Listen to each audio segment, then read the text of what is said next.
Oh yeah, this is a story that happened a minute ago too.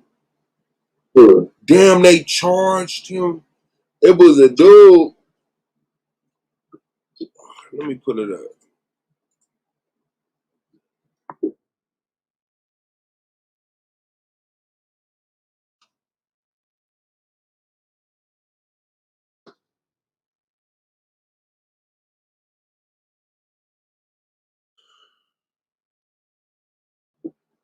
Do, do, do.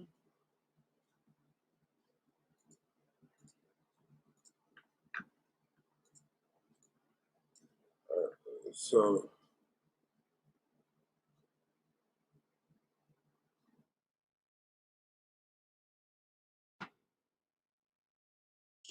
Zoom. I might just start going live. Since she's doing this, but they need an overlay though. I ain't gonna lie. Zoom know they bullshitting, man. Boom, boom. Okay, there you go. It's a white man accused of attack on black man face felony charges in Indiana. They say two white men who were filmed in an attack on a black man on Independence Day at a state park have been charged by Indiana officials. The Monroe County Prosecutor's Office announced the charges Friday after a 2-day review of an investigation report by the State Department of Natural Resources as well as the digital evidence provided by witnesses. Sean Purdy and Jerry Cox are accused of criminal confinement, battery, and intimidation for their alleged roles in the attack on Vox Booker. That's crazy, near Lake Monroe. This is not a happy moment, blah, blah, blah, blah, blah. We have a legal system, and what I want now is our neighbors to decide the fate of these individuals. What's it go into the goddamn. The 4th of July altercation began as Booker and his friends tried to make their way to a spot within the state park to watch the lunar eclipse. Along the way, Booker said they were stopped by a white man who claimed the group was trespassing on private land. According to Booker, his group apologized and moved on. Later, Booker says he learned that the man did not actually own the nearby property Booker's group had used to access the park. The discovery was followed by a second, much scarier encounter he recalled. Only part of the conversation was captured on video, but in most versions available on social media, Booker can be seen on his knees as a white man later identified Sean Purdy holds his head down, pinning him to a tree. Several people can be heard urging Purdy to release Booker. Meanwhile, Cox appears to threaten the bystanders who are filming the violence. Purdy's attorney did not. And that's a weak ass fucking coverage of that. That is some whole ass shit. Anyway, these motherfuckers tried to lynch this nigga. And let me see. There you go.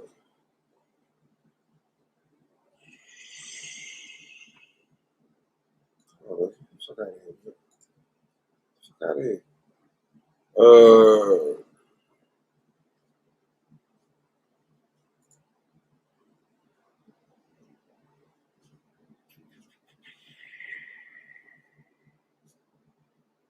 What was the details about him, goddamn? Because basically somebody told the other motherfucker to go get the rope or some shit.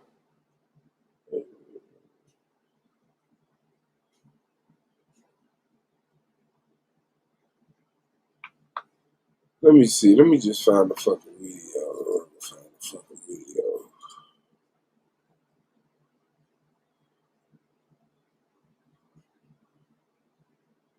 But anyway, I'm gonna show that. But then, look at this. It say he got fucking charged.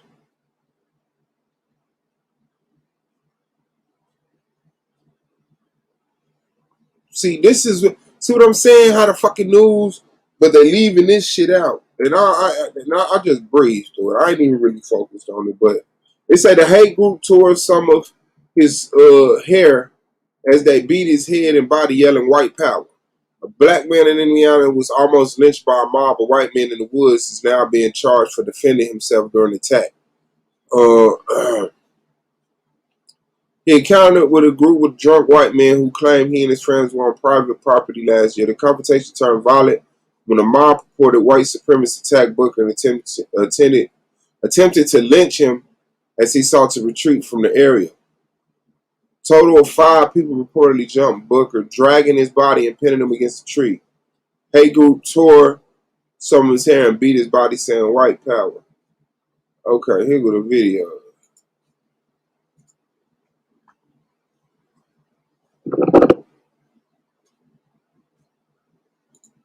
Where the fuck is it?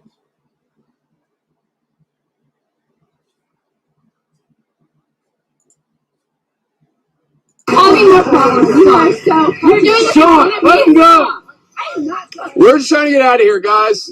We're just trying to get out of here.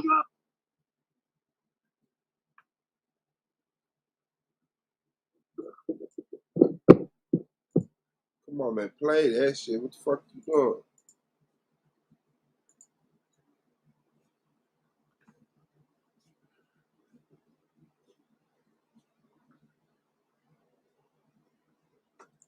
It's that bullshit. I bet if I wanted to pull up that little Nas X shit, that shit'd play.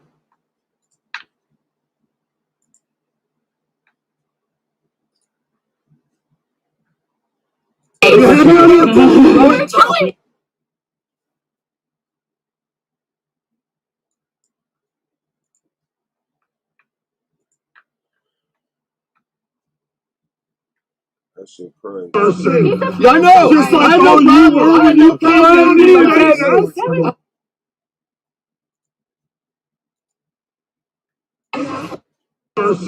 I know. I have no problem. I have no problem. That's crazy. Sean, let him go. You're causing more problems. You are so. You're doing this. Sean, let him go. I am not.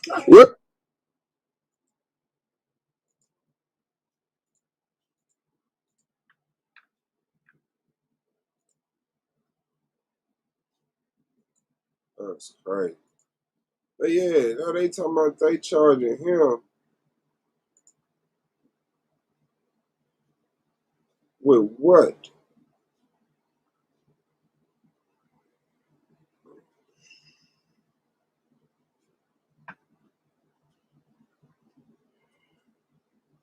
He said, "We're going to break his arm," Booker recounted one of the attacks, saying, then stated to the members of the party several times to go get a noose, among some other choice slurs. The onlookers managed to get the attackers to leave, and some white allies were able to stop the violent racist mob from following Booker. Something. We're just trying to get out of here, guys. We're just trying to get out of here. Booker reportedly suffered a minor concussion, cuts, bruises, and had patches of his hair put out, according to reports. He later wrote on Facebook, "We were calm and polite, but looking back now, it's apparent that these individuals began targeting our group the moment they saw myself, a black man, and were looking to provoke conflict." None of the attackers were immediately arrested after the incident. Officers said that they contacted the prosecutor's office and relayed that there was no immediate need to arrest anyone, and that the officers would simply file a report. Booker said on Facebook. So, what is the part about him getting charged?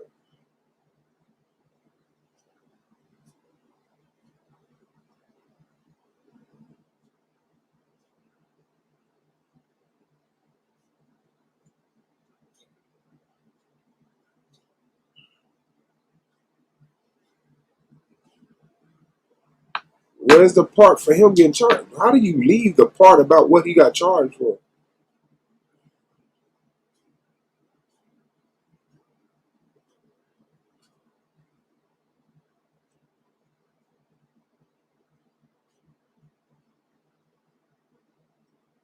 Yeah, probably one of these motherfuckers filed charges against him. Well, he said I did something to him. Well, guess what? He hurt me while I was trying to pin him up against the tree.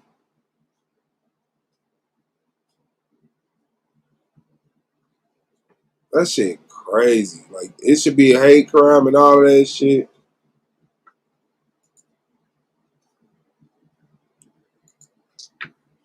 I hate to watch it on a post.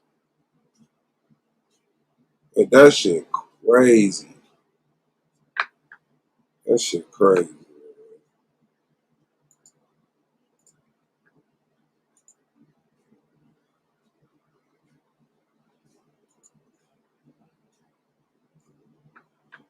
Yes, Asiatic. She is a god, just not the most high. No.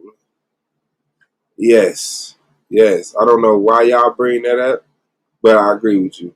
Yeah, all I want to say is that they don't really care about us, man. Rest in peace, Michael Jackson, man. You already know, big dog. Shout out to Brandon Bay. You already know, man. Yeah.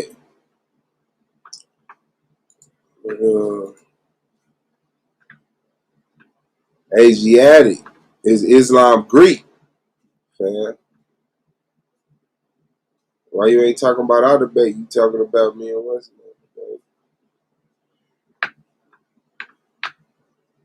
Yeah, they don't fuck with us, bro. They don't fuck with us like we fuck with them. You feel me? You just gotta know that shit. They don't fuck with us like we fuck with them.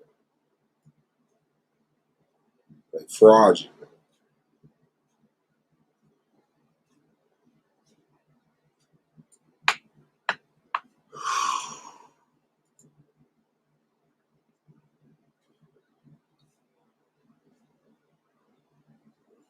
Fucking fraudulent.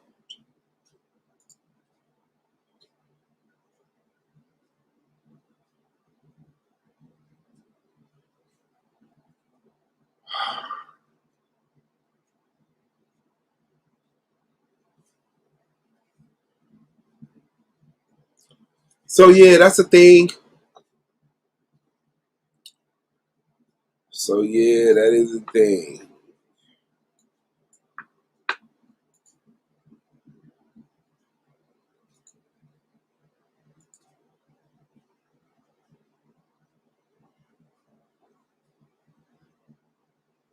Boop, boop, boop, boop, boop.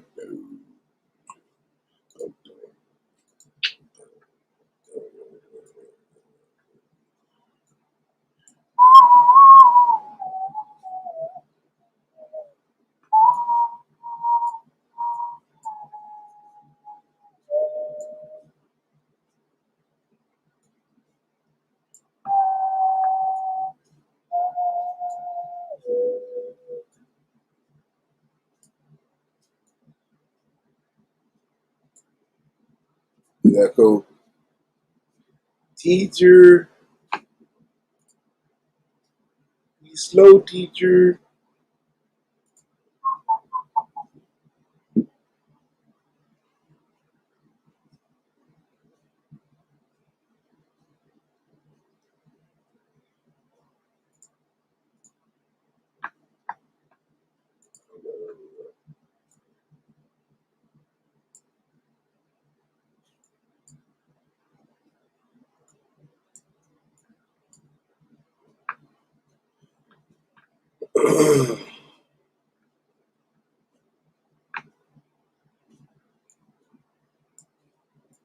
Oh, for real? Yeah, let me make it that big. That's crazy. But I can make it that big. I just want a realistic size, man. What y'all on, man? What y'all got going? I know it's early Saturday morning. Everybody tripping, and I lost fucking.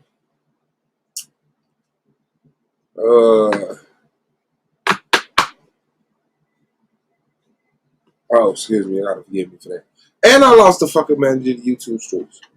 I don't know what it is. Maybe I'll be streaming. I don't know. But it was kind of early, so I didn't want to call soda. I would say, what would you say? I would say, I don't want to know the BS they do.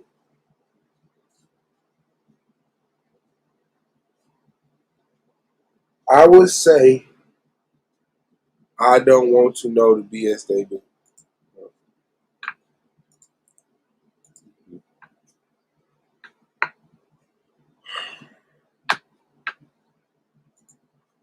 But yeah, motherfuckers don't want to get into that shit, man. They don't want to get into that shit, man. Trust me. Trust me. Because they can't fuck with me. And they know they can't fuck with me. AJ Line know he can't fuck with me.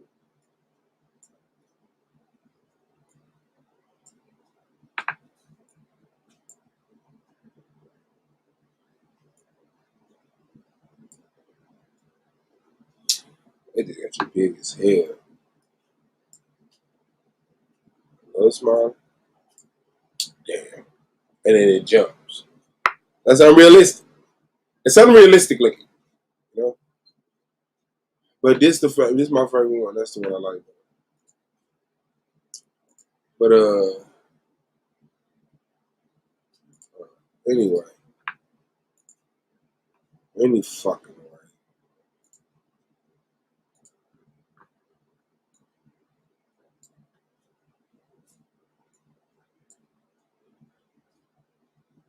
Oh man. Is that the edge of the chair? Is that the end of the chair? So I guess I can.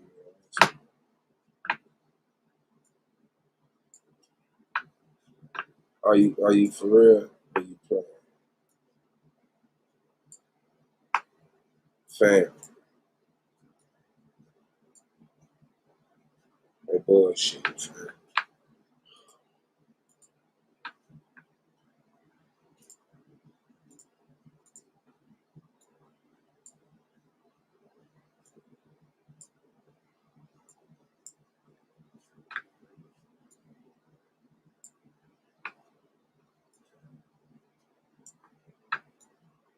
That might be hell. Hell.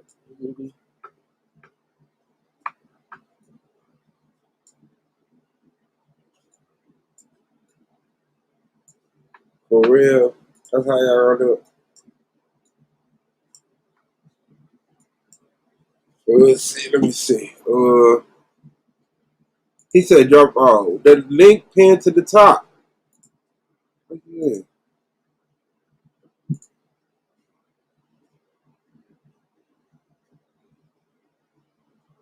Oh, you in your chat. No, the link pinned to the top. You in my chat. The link pinned to the top of the what's the name? Did anybody answer the question?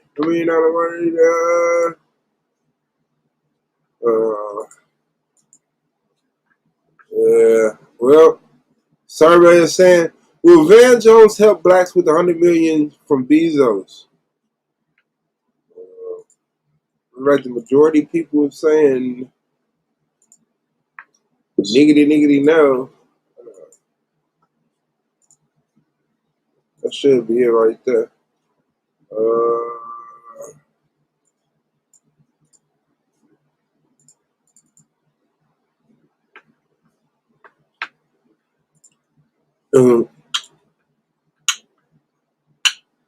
We got 79% saying no, 21% saying yes.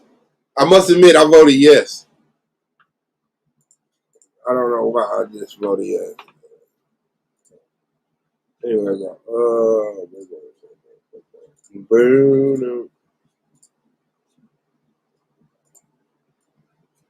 I gotta admit, I voted yes. Go to the stream yard there. Yeah, man.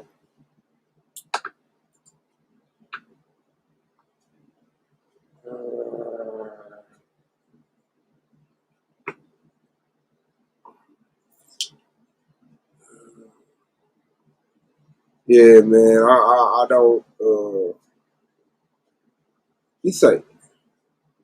You say Islam predates Greek. What the fuck did you just say, bro?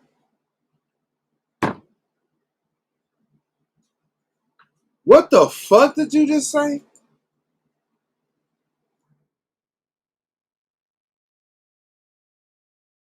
What the fuck did you just fucking say, bro?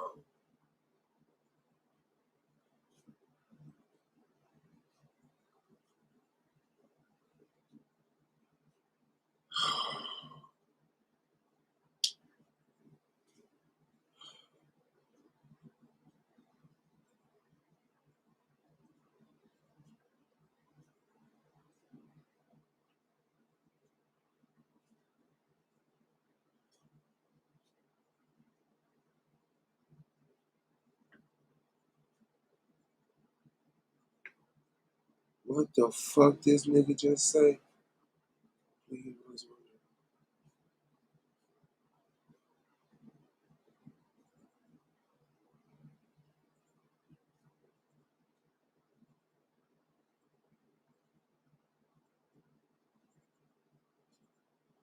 Islam originated in early 7th century CE.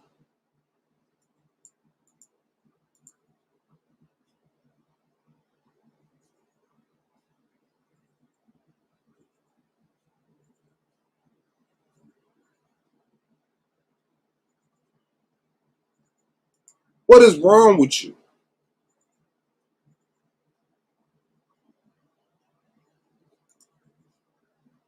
What is wrong with you? That's what's wrong with motherfuckers, man. For real. Y'all had too much goddamn YouTubeism.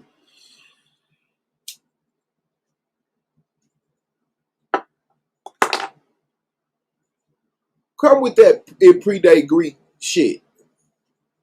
Please come with that it predate Greek shit, nigga. Please. Please.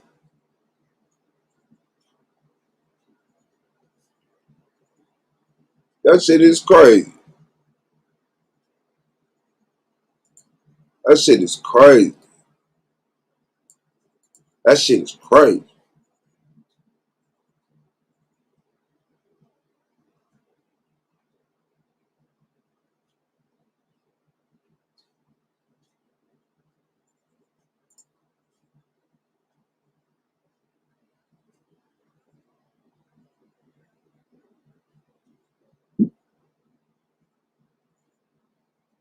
Look, look, look. That's how you know a motherfucker full of shit. They said, what did they eat?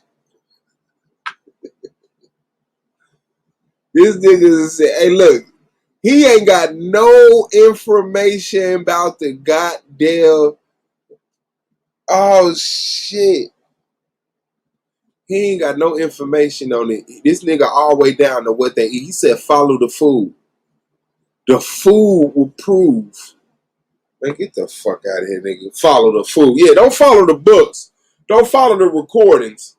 Don't follow the historical accounts by different separate groups of people with conflicting ideologies, proving that they not on the same time. Follow the food. Yeah, you follow the food, nigga. You come to our debate with a menu.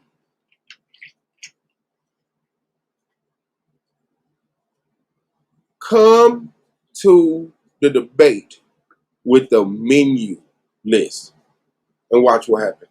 Let me see. Oh, I think I'm conflating two conversations. Okay. A.G. Addy said the house of worship in Mecca, the ritual center is Kushite, not white Arab. What the fuck that got to do with anything? How do you connect it to Kushite? But what that got to do with anything? And who give a fuck? I don't even know. I don't even know. But you better.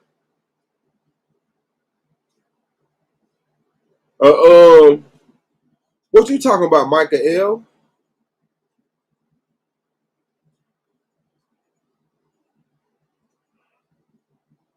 Yeah, nah, you got me fucked up, man.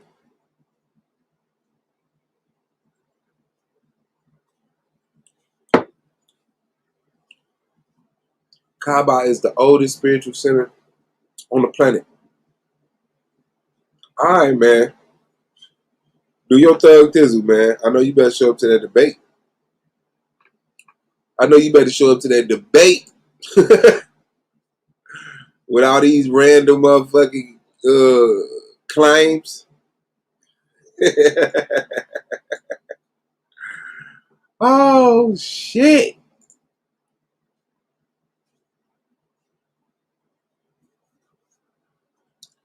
Oh, shit.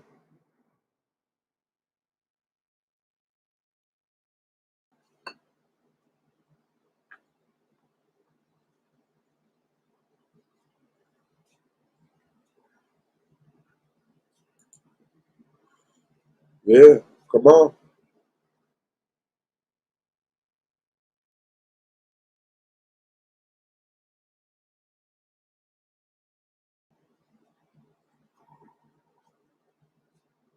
I hope you bring your ass out here. I hope you hit that link and get out that chat.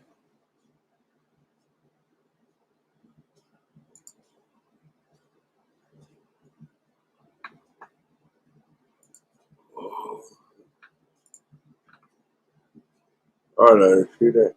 What did who eat, nigga? You wanna know what ate what?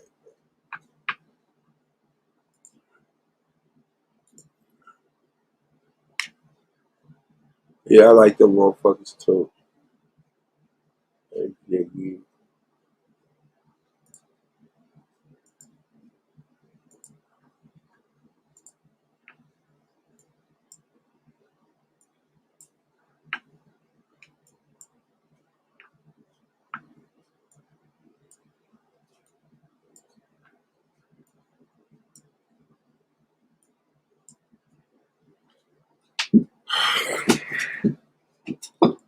He said Islam means peace.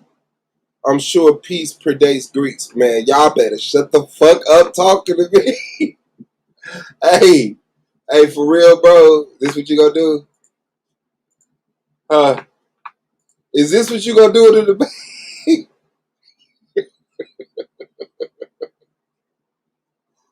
Oh shit. Oh shit.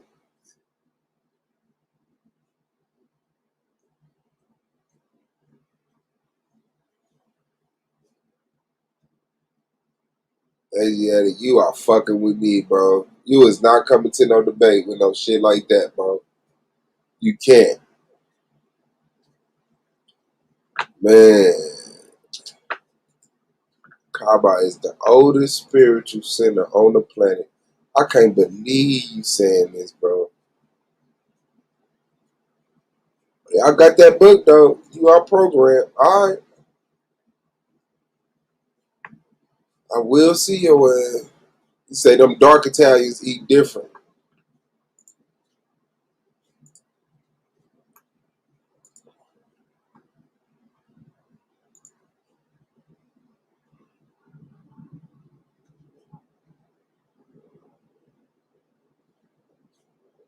What the dark Italians eat?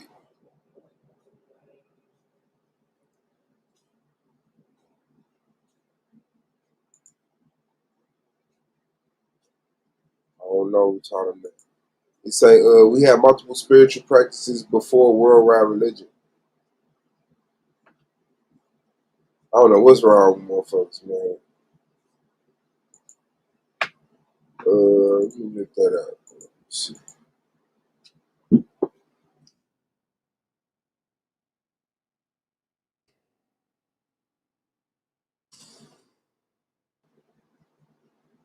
Copper stone, only the black stone. This motherfucker here. Yeah, dig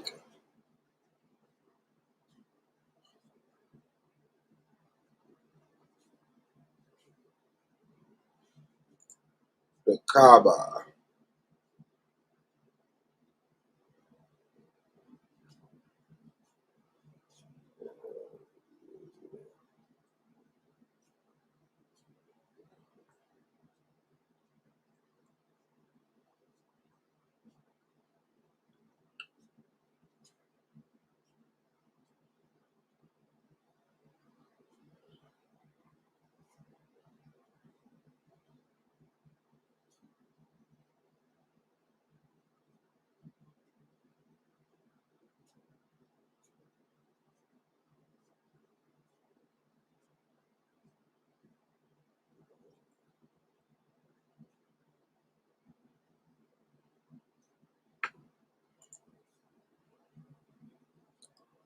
Let's see. Shit.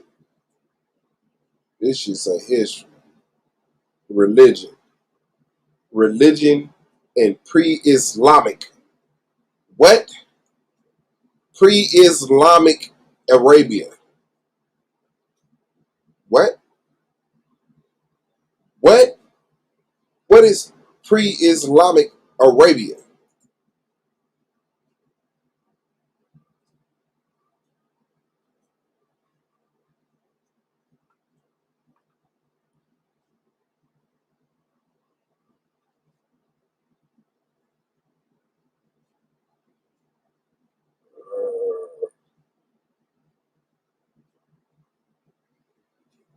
They say religion. Let me share this. So y'all can see what.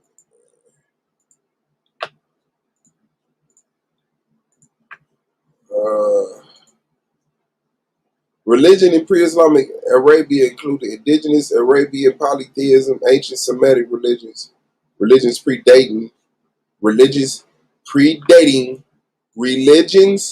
predating the Abrahamic religions. What? Which themselves likewise originated amongst the ancient Semitic speaking people.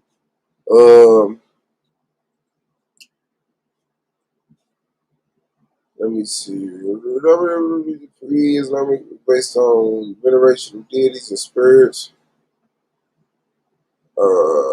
The dominant form of religion in pre-Islamic Arabia was based on veneration of deities and spirits.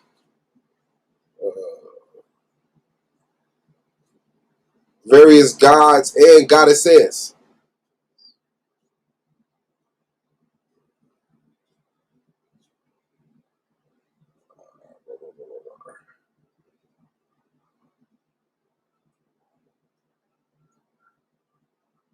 Invoked deities were venerated and invoked through various variety of rituals.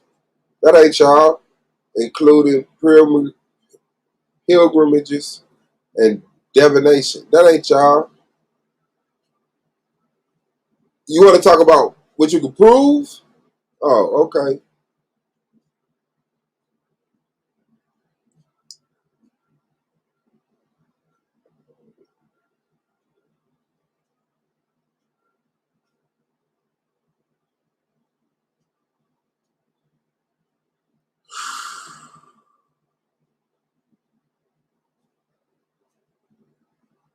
Other religions was represented to varying lesser degrees.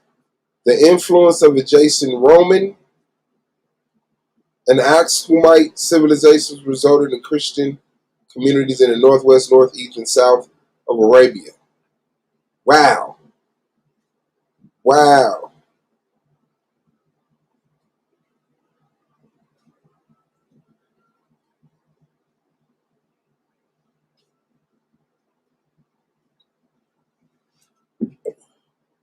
Yeah, I don't think you can fuck with me, bro.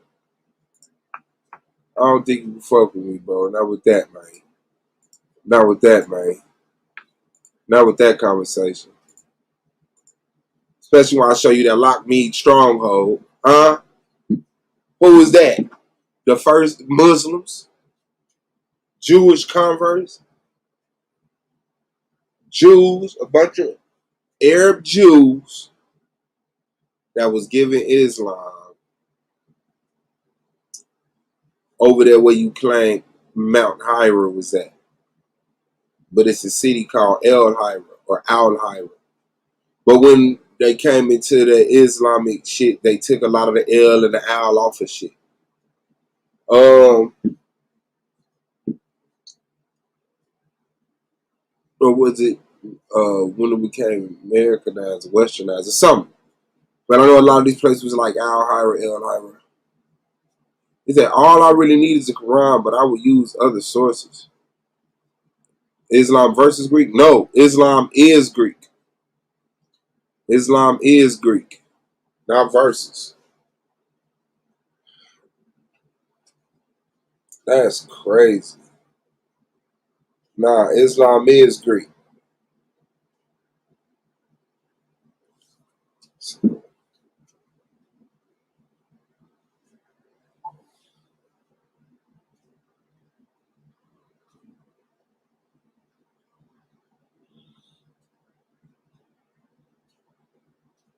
That's crazy though. That's crazy. What do y'all do with all that history? Like, what do y'all do? Like when you coming from the Bible or the Quran, what do you do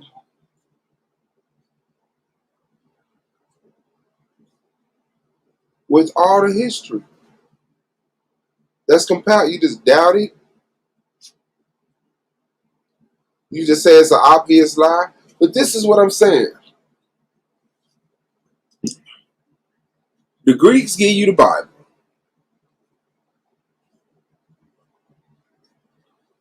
The Greeks gave you the Quran. But the Greeks give you the Bible.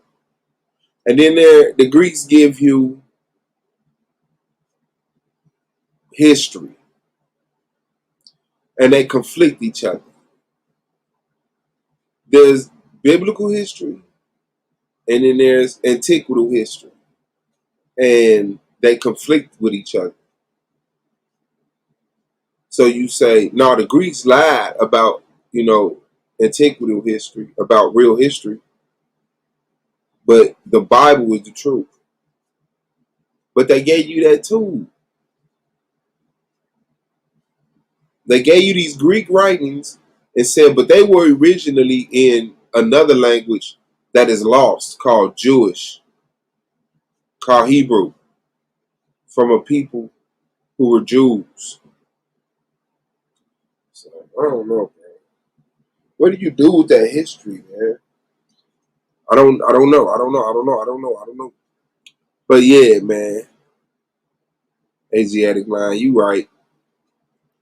You in the chat. And what was another title I had? I know I had one, I think. Oh, Lands.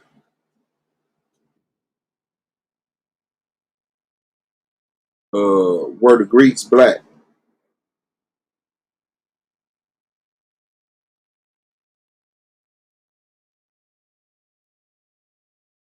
Yeah, Lance, was the Greeks black?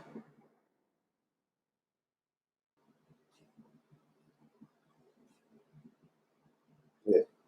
No, the conversation is Islam Greek. It comes out of the conversation is Hebrew Greek.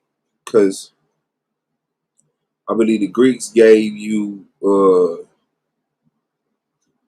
the Hebrew culture, and they also gave the Arabs the Islamic culture based off of Hebrew culture, which is based off of Greek culture. So Islam is based off of culture that's based off of Greek culture. It's Greek. You know what I'm saying?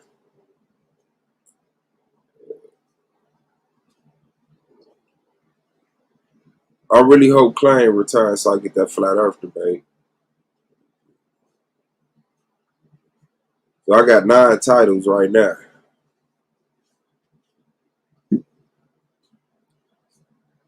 So hopefully somebody will come through, one of my opponents come through, we can set this up for the first.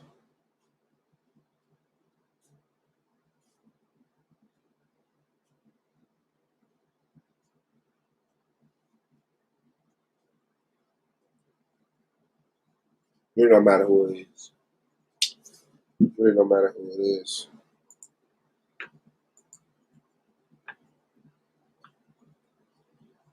All right, man. Well, that was my morning show, man. I'll be back for the afternoon show. It's the boy Swap Boss, man. Peace, Black Power. Assalamu alaikum, Hotel Shalom.